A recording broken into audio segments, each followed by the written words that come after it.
Welcome to Candid Minds with Dr. T. I'm Dr. Tamir Aldat, addiction psychiatrist and CEO of Mindful Care, the first ever psychiatric urgent care committed to providing affordable and accessible mental health care. Thank you for joining us. I am Dr. T, and welcome to Candid Minds with Dr. T and Friends. We have a great episode planned for you today, and an interview that I had with James Michael Lafferty. James is a businessman, well-renowned CEO of several large companies where he held the CEO seat and division CEO companies like Procter & Gamble, Coca-Cola, British American Tobacco. He's also an Olympic coach and a very successful entrepreneur and consultant. Our conversation today is about taking risks and building self-discipline.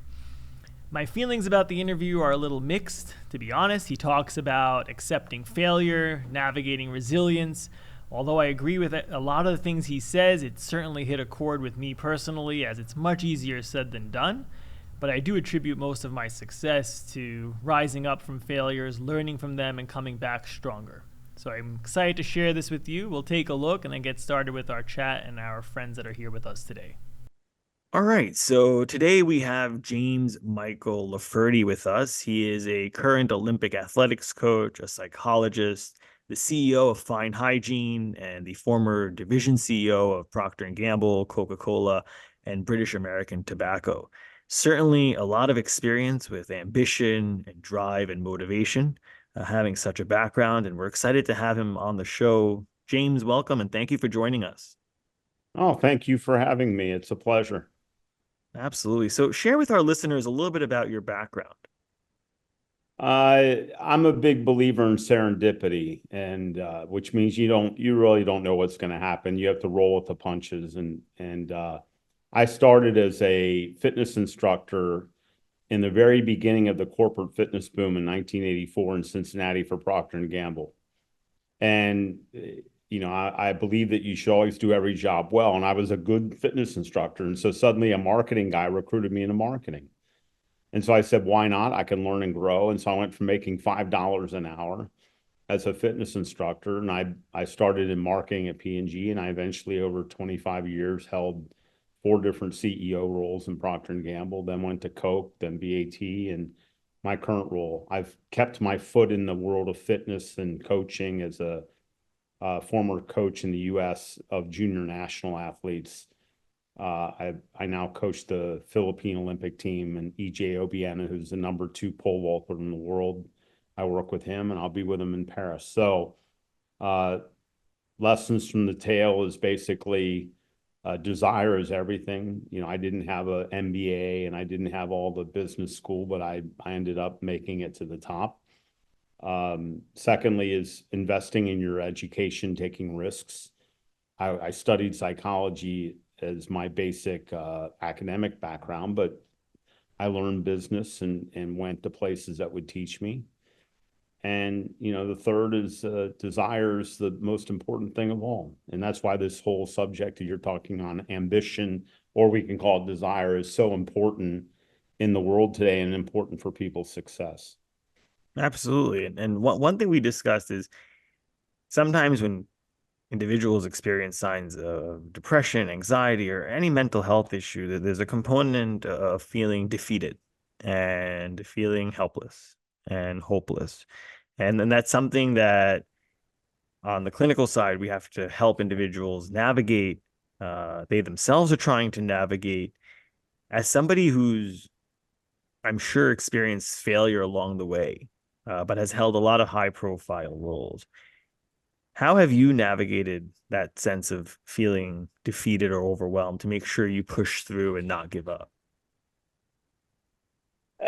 Yeah, it's a good question. And, putting aside when people are in that state of depression, that state of struggling to get out of bed and, motivate themselves. I mean, I'm going to put aside the chemical side for a moment. This is talk about the mental side approach. Look, I've got people say, oh, you're so successful. I've been fired. I'm divorced and remarried. I failed in a marriage. I failed in jobs. I failed a lot. I think my failure rate is around 40%. And so if you're 60-40 success to failure, you're going to have a great life. And so, but it's still 40% failing. uh, there's a couple of strategies that I've always coped with, like the day, and I just had a talk today with someone who wanted my advice because she was fired last week from her job. She's in Singapore. I just had a call with her a couple hours ago, and I said, look, strategy one is you have to embrace serendipity. See, some people, they have a plan for their life, and whenever the plan deviates, which it's going to deviate, they go into the state of unhappiness because the plan didn't play out. Well, there's an old ancient joke, which is how do you make God laugh? Have a plan. Hmm. You're not, life is not going to follow whatever plan you have, it will not follow. So you adapt, you accept this as a truth. And then when serendipity throws things at you, you embrace the serendipity as a great new adventure. And it's about risk taking. So I I basically leave fitness, which I'm comfortable with, and I go into marketing in a big company with all these MBAs who are smarter than anything. But I learned a ton and I got better and I met new friends and I learned, met new people and everything. It was worth it. When I got fired from Procter and Gamble, they fired me after 25 years. I missed my numbers. Okay, that happens. When Hmm. you're at the top, you got a gun to your head. I mean, you deliver or you're out because they pay you to win. And for Yeah. that year, I lost. And so I got fired. But then I transitioned that into a whole nother life with great companies and the great job I'm in today. And it all worked out. Now, there was that day of being upset and everything and getting through it. But if you embrace the change as this great new adventure and you go into you accept serendipity in your life, that for me is a key variable. I've made a general observation. People who are obsessed with a playbook plan that they have for their life and it has to stay on that plan are much more unhappy than people who embrace serendipity. And so, Yeah. my principal strategy is embrace the changes that come. And I'm happy that P&G fired me now, but it took me 15 years to see how all the dots connected. It's kind of like that famous Steve Jobs speech at Stanford about connecting the dots. And like he says, the best thing that happened to me was getting fired from Apple the first time, which enabled me to come back the second time and be more successful. It's a must-see speech. I Hmm. completely agree with him. The best thing that happened to me was being fired from P&G, but I didn't feel that way when they did it. It Sure. took time to understand how other doors opened and how connections were made, and you find it. So, that's one of a number of coping strategies that I employ because I'm like everybody else. I have my down moments and I have as my mom used to call it, the blues. And you have these Hmm. moments, you got to find a way to pick yourself back up. And, that's one of the many coping mechanisms that I use in my arsenal to reinvigorate the ambition and the motivation when things don't go my way. No, that's great. And there's a theme in what you're saying about being quite fearless. The fear of failure, I think I hear a lot, is really paralyzing and debilitating. And from your perspective, if everything is serendipitous, um, even failing is okay because it'll lead to more opportunity. And I think Exactly. that a portion of what you're saying is you've developed a level of resilience of worst case scenario, I fail. And if I fail, it'll open new opportunities for me. And actually, more good will come out of that failure. So you're almost untouchable in that sense, right? Because what Absolutely. we see sometimes is people ruminate for hours on the what if, what if I fail? What if I lose my family? What if I lose my kids? What if they'll never talk to me? What if I will never get another job? There's so many what ifs. And if you perseverate on those thoughts over and over again, you're like running in motion. I mean, you're running in place, right? And that's the I think that's a big takeaway from what you're saying that you need to keep the momentum and know that good will come out of it and always see that silver lining to keep learning from that opportunity and bring those skills that you learned and the resilience you developed to that new job, that new position, that new adventure. Yeah, you made a very interesting point there, which is about risk taking. And I learned luckily from very smart people, much smarter than me. The enemy of happiness and everything is comfort. Comfort allows us to slip into these zones. And we do our best and we're most proud of ourselves when we make ourselves uncomfortable. And it takes time to recognize. When I was 28 years old, Proctor asked me to go. I was begging P&G, send me overseas. You got to send me. And they pitched me up. Now, I was always thinking Paris, London, glamorous spots. They pitched me Morocco, Casablanca, Morocco. Mm. And I say, okay. And my wife and I, we get on a plane and we go and do what's called a look-see visit and we check it out. And I'm completely overwhelmed. Nobody speaks English. It's all French and Arabic, and there's camels everywhere. And, call to prayer. And it's 99% Islamic. And the whole thing was like a culture shock. And I was like completely flipped out. I flew back through Paris. I cried in the airport. I was so scared of it. Now, be careful what you ask for. You just might get it. I asked to go. They make the pitch, and now I'm scared to death. And so I made a decision to turn this thing down. And I'll tell you why I was going to turn it down, because I was scared. I was afraid. Mm. And this old guy comes by my office in this serendipitous moment. And he says, hey, I heard they offered you Africa. And I said, yeah, but I don't know. It might not be good for the family. And also, he said, don't you tell me you're turning this down. And he said, look at me. I'm 65.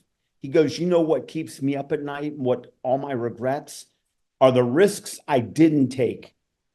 He said, you got a shot to go live in Africa, show your family Africa, learn a whole new culture, new languages. Don't you dare say no. And Wow. he swung me on a dime. He swung me. Yeah. And so I said, I'll go.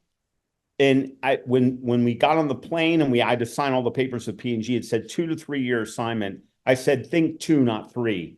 I'll do this for 2, but not 3.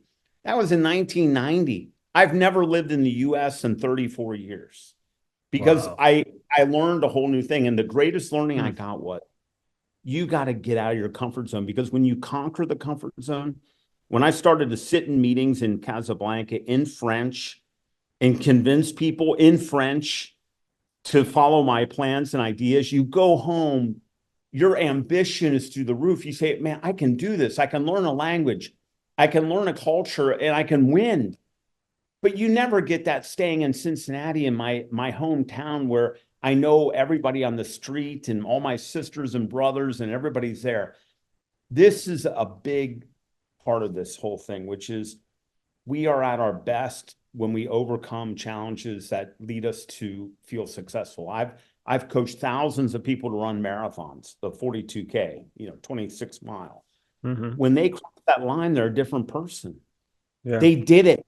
I did it. I'm a marathoner, a great boast like that. So the thing, again, there's many, as you know, much better than me, depression is a very complex disorder and a very complex disease and a Sure. very complex issue.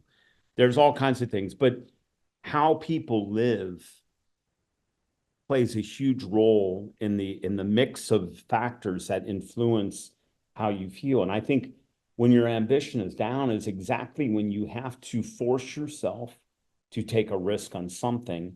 And then with that risk, you get the satisfaction of achieving something that you're very proud of yourself. And that's a great feeling.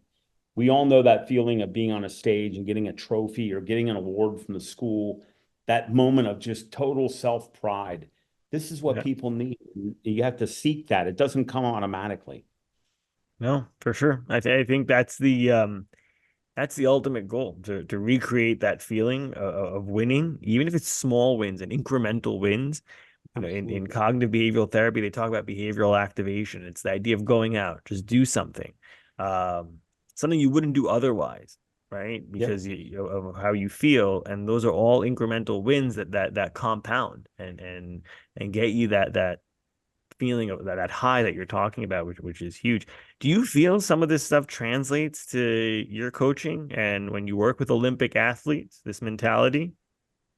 Yeah, although there's such an elite level, an Olympic athlete has two things in common. The first is they are genetically gifted from an athletics perspective. You know, my pole vaulter, EJOBN, I mean, he runs 100 meters in 10.4. I've never broke 11 in my life. He's got world-class speed, world-class strength, world-class flexibility, world-class agility in a gymnastic sense. So that everybody at the Olympic Games, I've been to many, many Olympics and the Olympic Village and training Olympic athletes, they all possess incredible gifts, from a genetic standpoint. Now, that's not all, though. There's lots of genetic superstars who never went to the Olympics. The second is they're pretty driven and disciplined. And the difference between the Olympians and the ones that could make it but don't make it is the discipline. I've had people, in the Philippines, Olympic athletes, I would tell them, if I'm going to train you, you can't eat white rice. Now, white rice is the absolute national love affair of the Philippines, is white rice. But it has no nutritional value, and it can cause weight gain. Now, my Olympians never would touch it. I'd go to their house and do an audit and open the cupboards. They don't have it, and they eat like machines. They're just a discipline. The other ones I had in the program that had the potential, I go to their house and they got a pizza under the bed. They've got the rice everywhere. I mean, everybody wants an Olympic medal until they have to learn what the price is. It's like the old saying, 3 steps to success: determine what you want, number 1, determine the price, number 2, number 3 is pay the price. They all want the medal and they kind of know the price, but they refuse to pay it. So they never get through it. You got to do all 3. And those Olympians that I've worked with, even if they don't medal, getting there and competing and making it to the level of an Olympic standard, they possess both great gifts, and then they use their own discipline and self-motivation to develop that gift to its potential. And have you found that this discipline is something that people can learn? Like, even if you bring this mentality to the workplace where you're dealing with individuals with mental health issues, if someone says they're not disciplined, is it just a matter of accepting that they're not disciplined, or you feel that it's possible to take someone who isn't and really coach them to the level of where they are? Well, yeah, first of all, I've never, ever heard anyone say I'm not disciplined. What they say is I'm disciplined when I want to be, which then makes me laugh uncontrollably, because the definition of discipline is doing something when you don't want to do it. So, if you love running and you get a runner's high, getting up and running every morning doesn't take much discipline because you love it. Where you measure discipline is doing stuff you hate. On the days you don't want to do it. And when you don't want to do it. Now, it's absolutely coachable, but what you typically have to do is, as the coach, whether it's in the office or it's in the sport, on the field of sport, is you have to completely bust their ass and stay on them and force them to do it. And then when they complete it and they see what the discipline did and they get that jolt of self-motivation and pride, then they start to adopt it on their own. And I've had this with many runners when they have to do longer runs, they're training for a marathon or a 10,000 meter or 5,000 meter. They don't like a long run. They don't like it. So you have to kind of I've ridden in the car yelling at them, the whole time.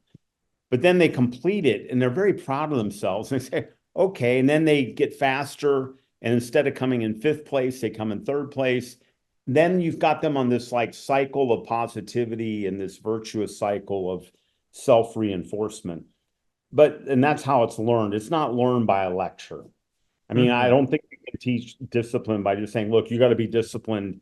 And they go, oh, okay. I mean, what it does is you have to prove to them how useful discipline is. And I think there's many people, especially from the military, who will say the best thing that happened to me is I was a wild kid.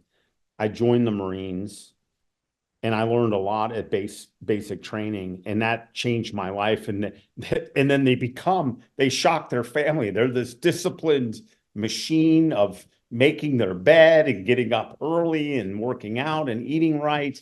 And, the parents or the brothers and sisters say, what happened to you? And they say, I discovered what discipline can do for my life. But prior to that, they didn't want to do it. But when you got to drill sergeant screaming at you, you have no choice. Sure, no, and there's something very interesting here between the intersection of discipline and risk taking, particularly where you define discipline as doing something when you don't want to do it.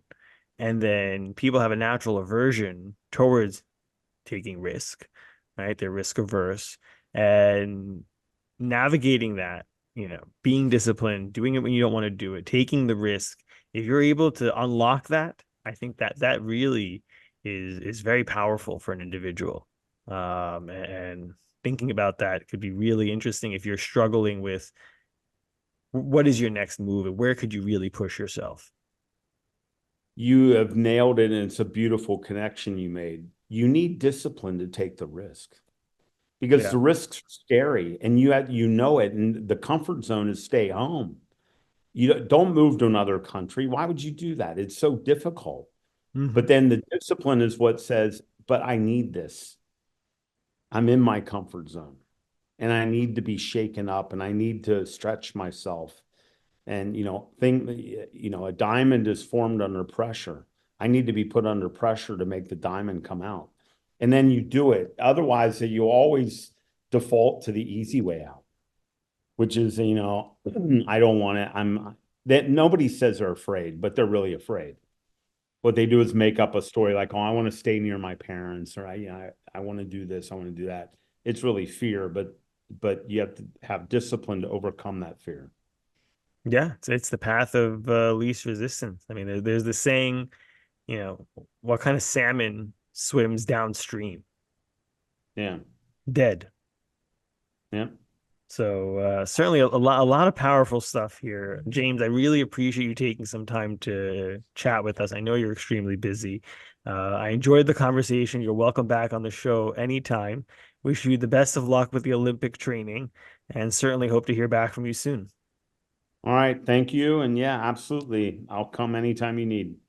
Absolutely. Great. Thank you. Thank you. All right. You did it. All right. What'd you think?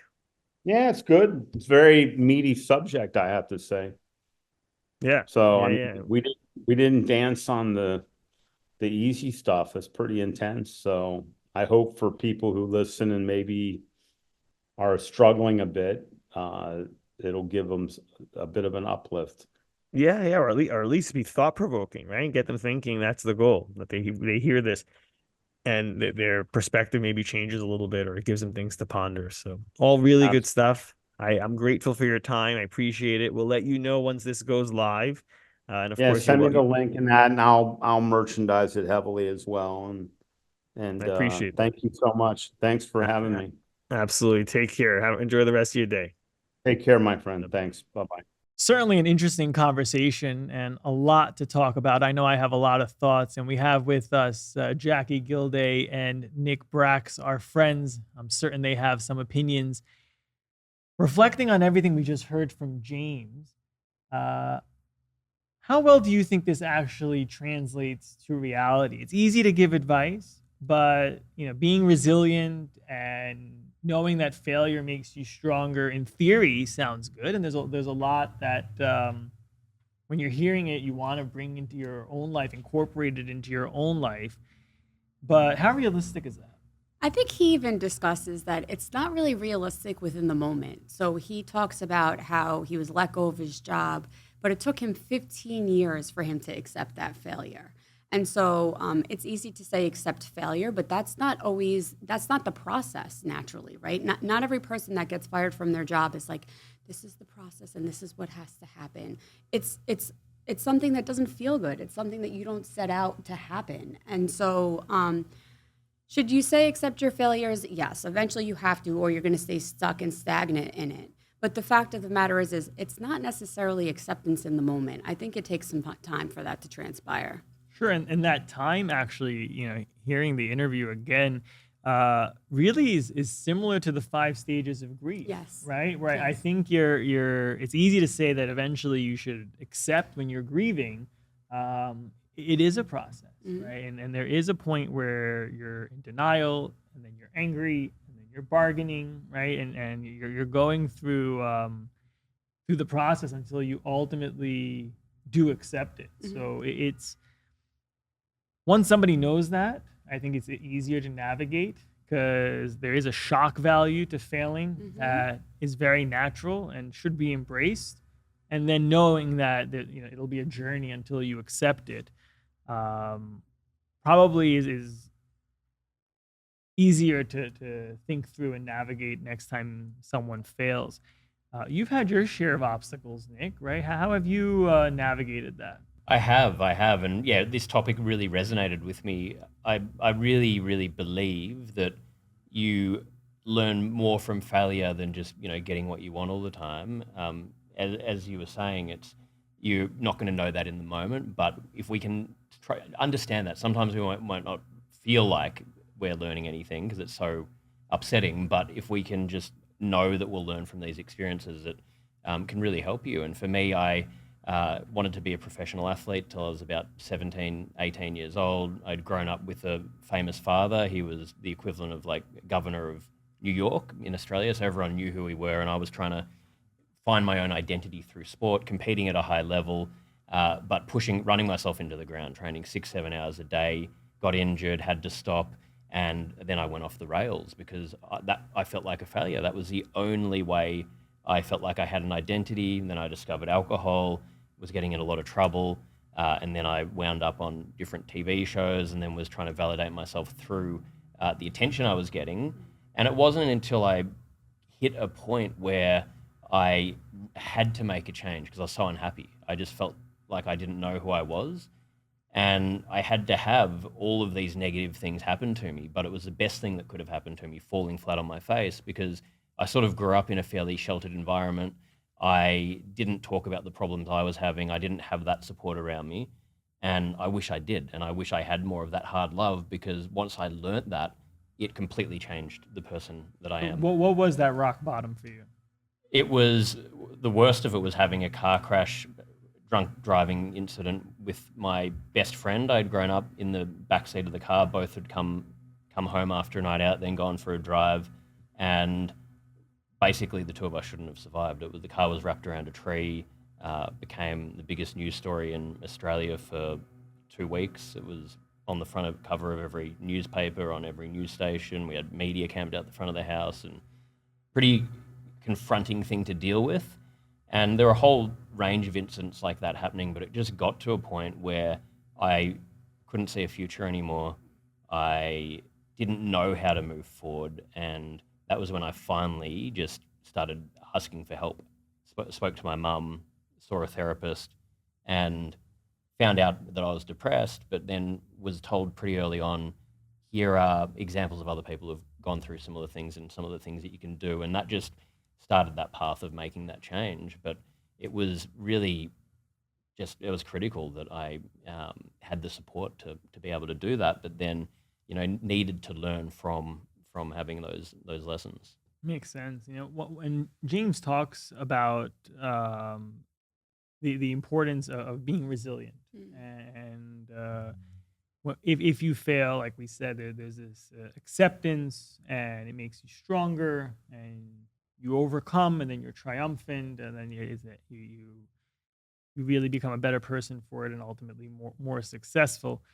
What came to mind for me was, who are you really competing with? We've noticed that the structure of competition, especially with the newer generation, there's a lot of emphasis on competing with yourself. That if you're better today than you were yesterday, that's a victory.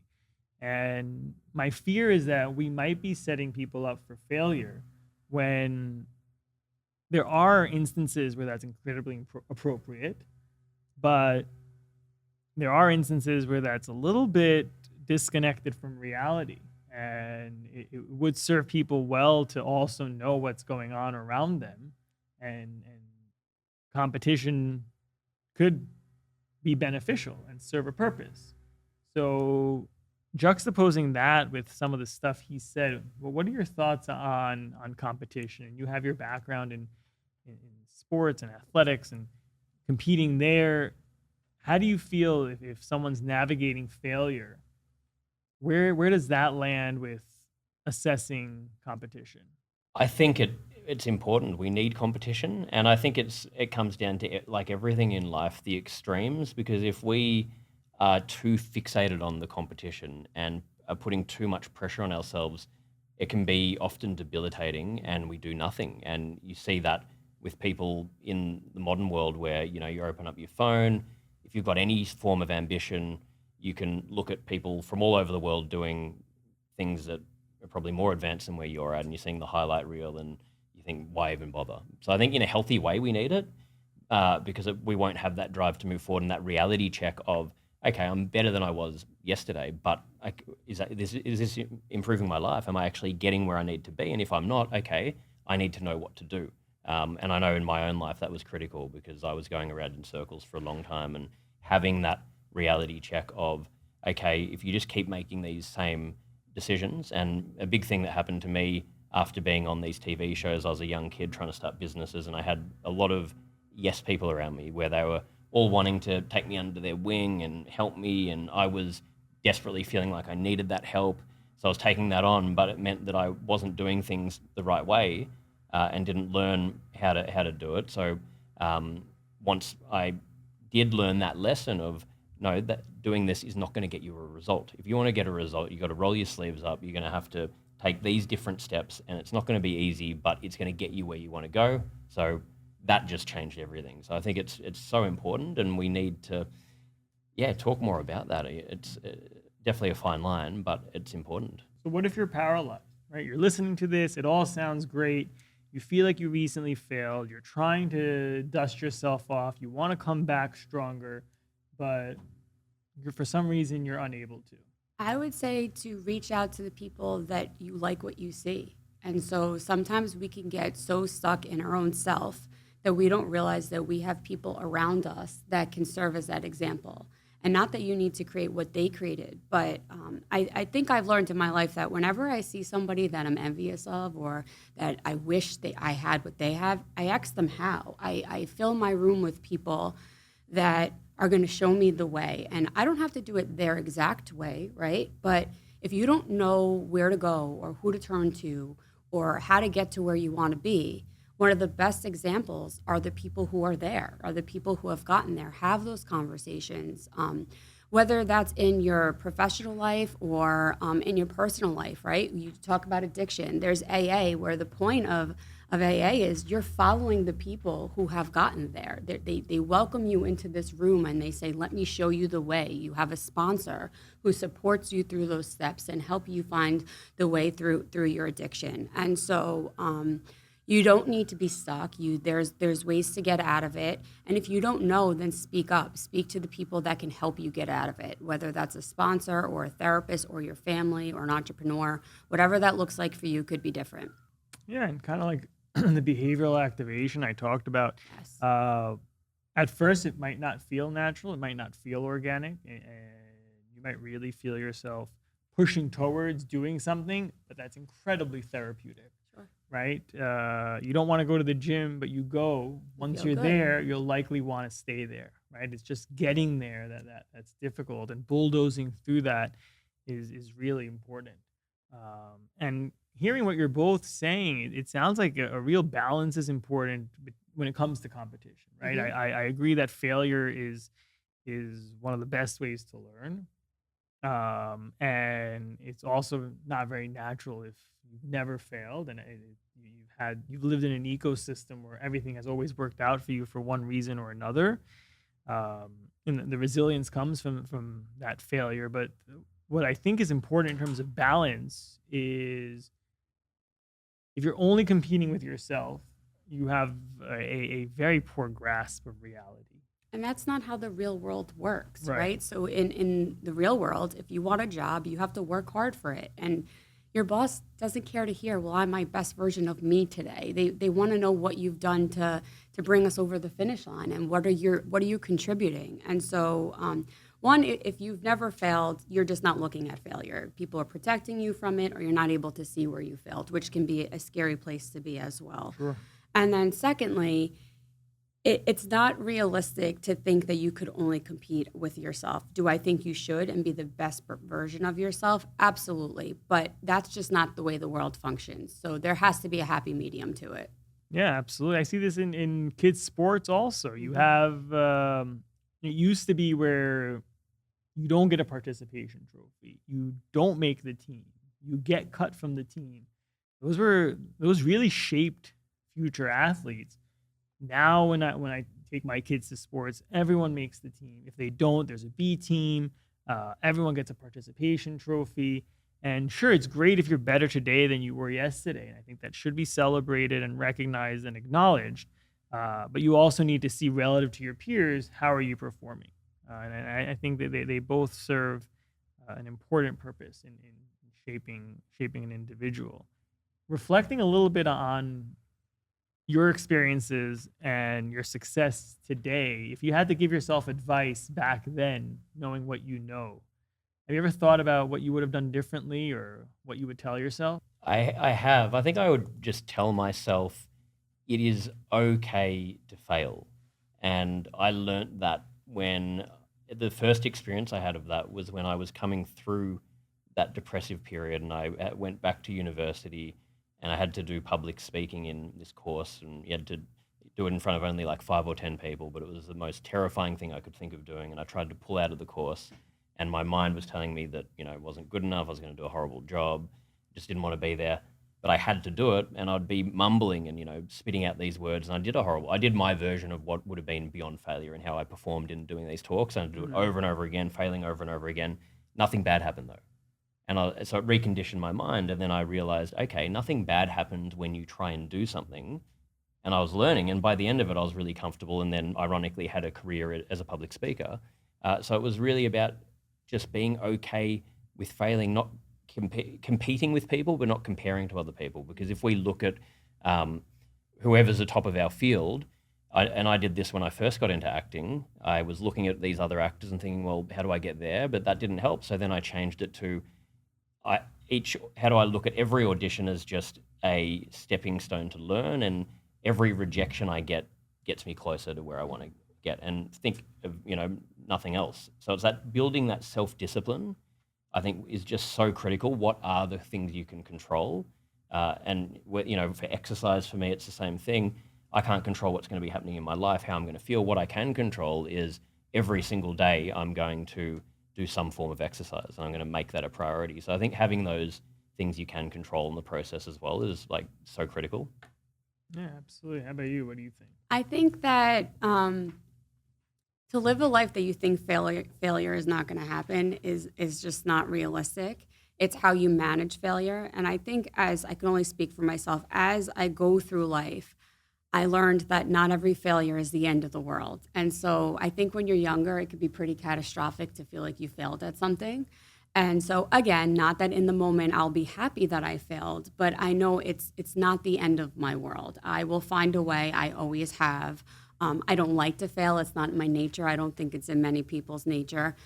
I also don't like the idea of only competing with myself, because I know myself well enough to know that when I see people that are doing what I'd like to do, I strive for better. And so I like, Nick, you had said, setting steps. And so it's little goals sometimes. I think back to in high school, I didn't know if I'd go to college, and then I did. I didn't know if I'd get my master's degree, and then I did. And I'm somebody that had to break it up little by little so that I could get to where I wanted to be. And I still do that. I still set my goals little by little, but I do watch the people around me. I do make sure I have people around me that are motivating me and serve as examples. And I do understand that failure is going to happen in life. If you're not failing, you're not taking risks. And then what are you going to get out of that? What benefits are you getting out of that when you don't take risks? Yeah, no, hearing all that, I think it's really important for our listeners. If you have an impact on a child's life, if you're a parent, a grandparent, an athletic coach, an aunt and uncle, if you have any sort of influence on a child's life, creating a space where failure is okay is really important. Because I think if you create very harsh consequences for failing, you'll paralyze that person, and then they'll be conditioned to fear failure. Sure. When it's something that they should really embrace and welcome and feel comfortable failing. And it's important, and this can go the other way too, right? If you could be overbearing and solve all of a child's problems, and they'll never be able to navigate failure and be resilient. Or you could create very harsh consequences where they fear failing, and then they're kind of frozen in place because they're not willing to take any chances. And that reminds me of a story. If a caterpillar, I don't know if you guys know this, if a caterpillar becomes a cocoon and the butterfly tries to break out of the cocoon, if you help crack the cocoon for the butterfly, it'll die because its wings will be too weak to live and fly. So if you ever see, not that this happens to you, but if you ever do see a butterfly trying to break out of the cocoon, the most important thing to do is not touch it, because you need to let it strengthen its wings, and it'll survive once it can break the cocoon. So by design, it works, right? So if you think of that example, breaking the cocoon for the butterfly, you're doing it a disservice, right? And that's a little bit about what we're talking about here, where you have to create a safe space if you have an influence on children's lives, to allow them to fail so they could develop that resilience and then be stronger moving forward. So certainly appreciate your inputs as always. Great conversation, and I appreciate you being with me on today's episode. So thank you. Thank you. Thank you so much.